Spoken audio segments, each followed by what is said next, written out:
Hi, thanks for joining us today. I'm Richard Barnes, and I'm joined today by my colleague Tony Mulcrone. We'd like to tell you about a new approach to securing Webex meetings that we're calling Zero Trust Security. Zero Trust Security is an evolution of our end-to-end encrypted meetings.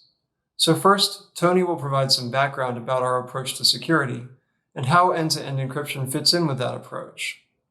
And then I'll be back to dive into Zero Trust Security. Over to you, Tony. Thanks, Richard. Before we get into the technical details on how end-to-end encryption works, I wanted to spend a few moments talking to you about Cisco's ethos with respect to security and our principles with regard to the privacy of your data.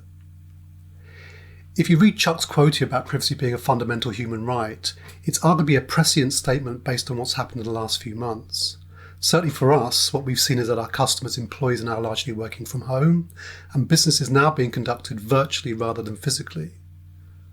And the knock-on effect for us has been a massive increase in terms of the number of Webex meetings that we're seeing.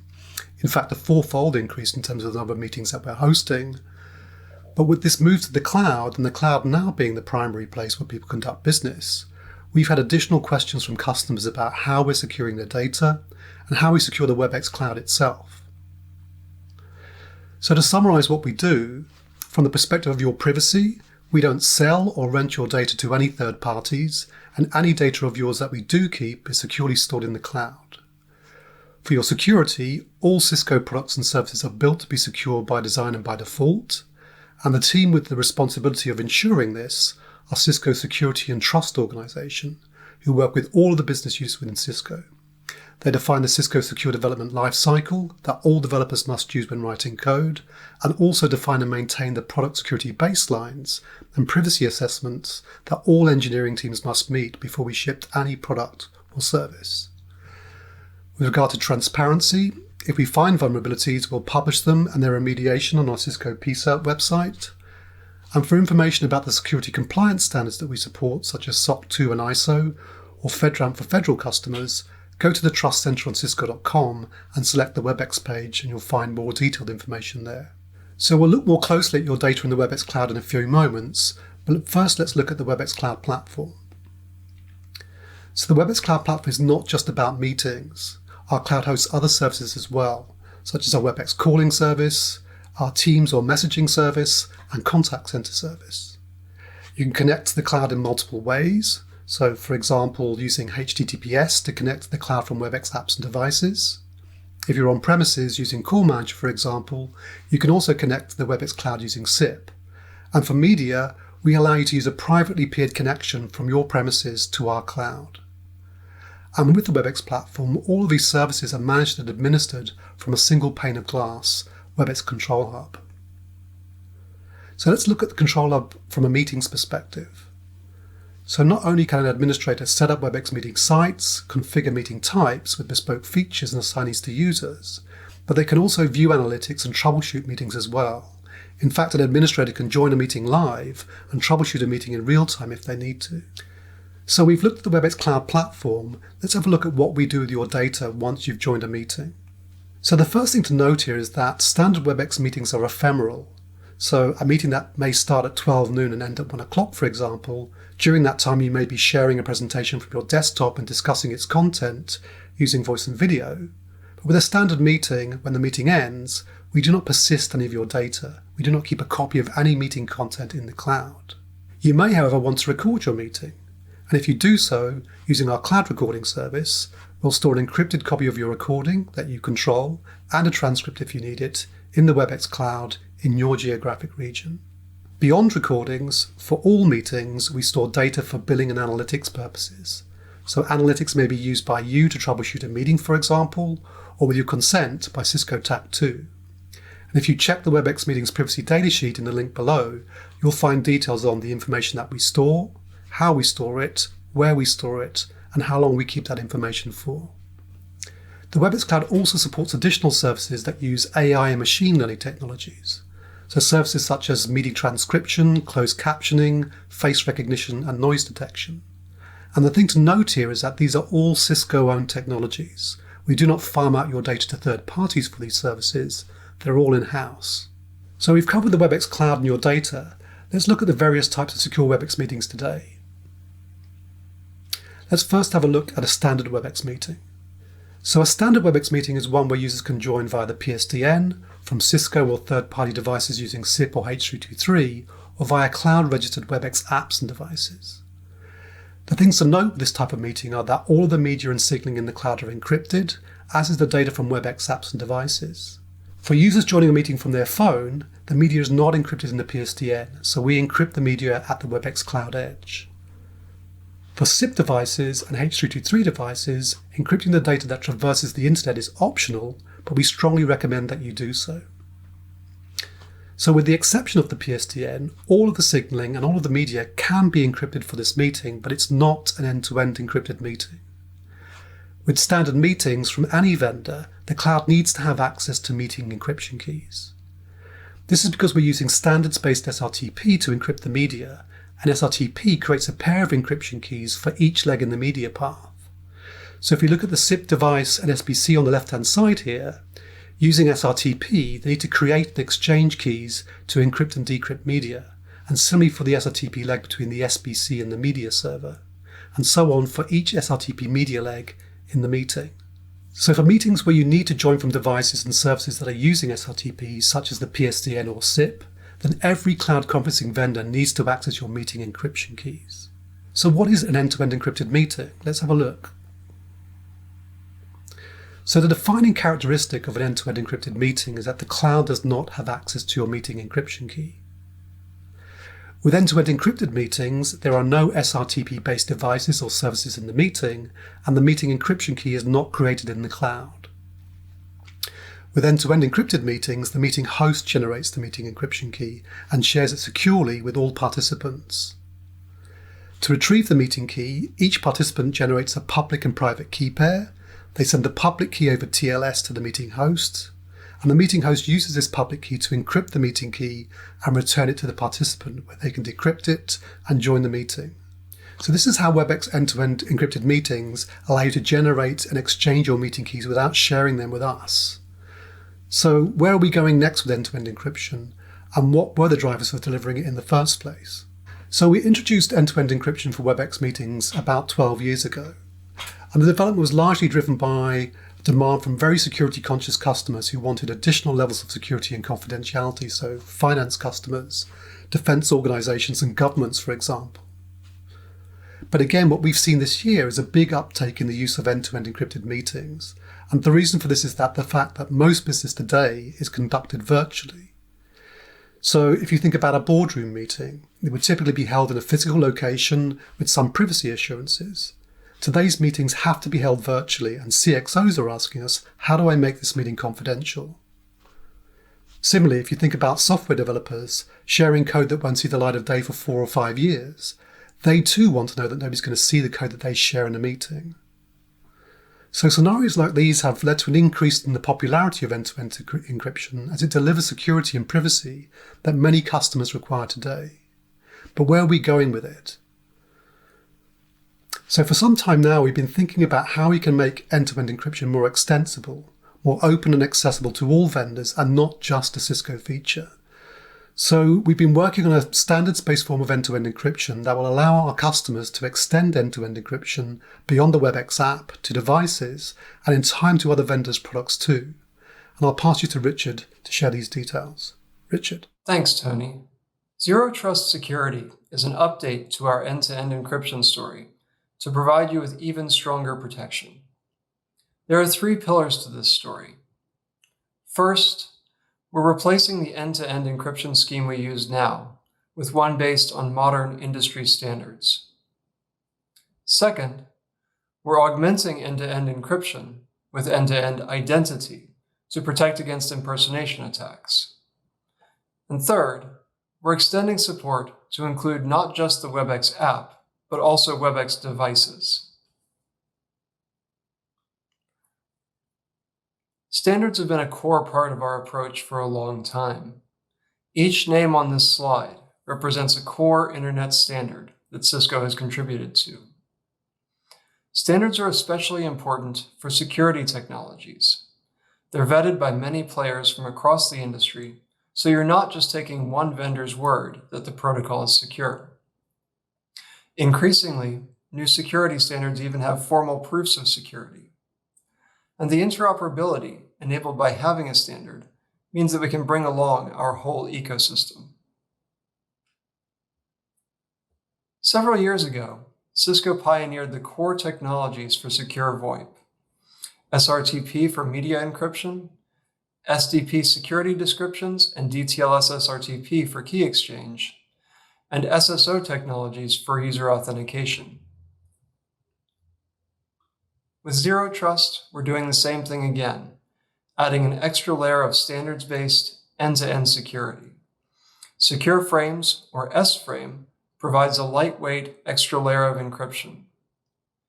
Messaging Layer Security, or MLS, enables the participants in a meeting to negotiate encryption keys directly among themselves, so that the keys are never available to the cloud. ACME is the automatic certificate management protocol that has enabled Let's Encrypt to scale to issuing millions of certificates per day. Here, combining ACME with SSO lets the Webex app automatically get certificates for users.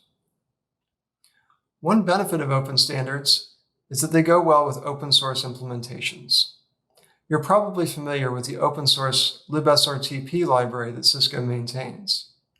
libsrtp is used in billions of devices around the world, from Cisco desk phones to web browsers to mobile applications. The code for the new security protocols we're using to realize Zero Trust security will be open source as well. In fact, a lot of it's already on GitHub. We hope that these standard and open source building blocks will help achieve ubiquitous, end-to-end Zero Trust security with Webex in the vanguard. The second pillar of our Zero Trust security approach is end-to-end verified identity. End-to-end encryption is a big improvement over the normal approach of encrypting in transit and at rest, but it's not a complete solution. End-to-end encryption doesn't protect you from impersonation attacks, where the conferencing provider pretends to be a legitimate participant in order to get the keys to the meeting. To prevent those attacks and really lock out the conferencing provider, you need to augment end-to-end encryption with end-to-end identity. End-to-end identity is a challenging problem because you need an authority for identity outside of Webex. So we're taking a multi-pronged approach here. In some cases, we have authorities we can rely on. Users that log into Webex with SSO will be able to get certificates based on that SSO login.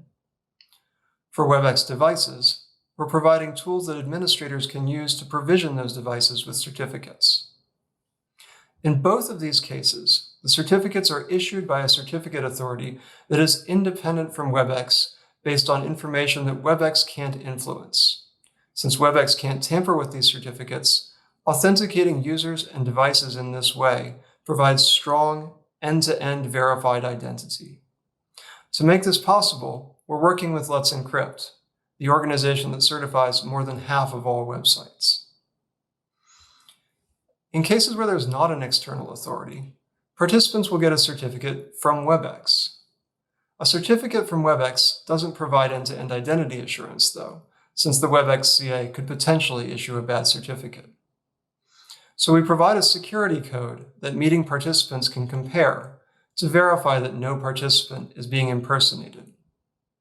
This security code is part of the MLS protocol standard, so like the rest of MLS, you can know it's been proven secure. In other words, every meeting secured with Zero Trust security has end-to-end verified identity. If some people in the meeting are using Webex-issued identities, then you need to check the security code. If everyone is on a provisioned device or logged in with SSO, then it's effortless. To tie this all together, let's look at how Zero Trust security protects a Webex meeting, starting with getting certificates provisioned to users and devices, and then walking through how we encrypt the meeting end-to-end. To tie this all together, let's look at how Zero Trust security protects a Webex meeting, starting with getting certificates provisioned to users and devices, and then walking through how we encrypt the meeting end-to-end. For someone using SSO to log into the Webex app, getting a certificate is just an extension of that login process. In the login flow, The Webex app is directed to an identity provider, where the user logs in. The identity provider then provides a SAML assertion back to Webex, and Webex now considers the user logged in. Certificate issuance is just another visit to that same identity provider. After logging into Webex, the Webex app uses Acme to request a certificate for the user's email address from a certificate authority. Like Webex, the certificate authority gets a SAML assertion from the identity provider, except this time there's no user interaction because the user just logged in. Once the certificate authority gets that SAML assertion, it issues the certificate as requested and sends it back to the Webex app. With this automated process, getting a certificate is invisible to the user, just a few more network requests after you log in. Devices don't have SSO or email addresses, and they're often not even reachable from the internet. So they need the help of an administrator to get their certificates. We have extended our tools for provisioning Webex devices so that they can also set the device up with an end-to-end identity. When the administrator goes to provision a device, the tool requests a certificate for the domain name the administrator has assigned to the device. The tool also provisions some information to the DNS in order to show the certificate authority that the device's domain name belongs to the administrator.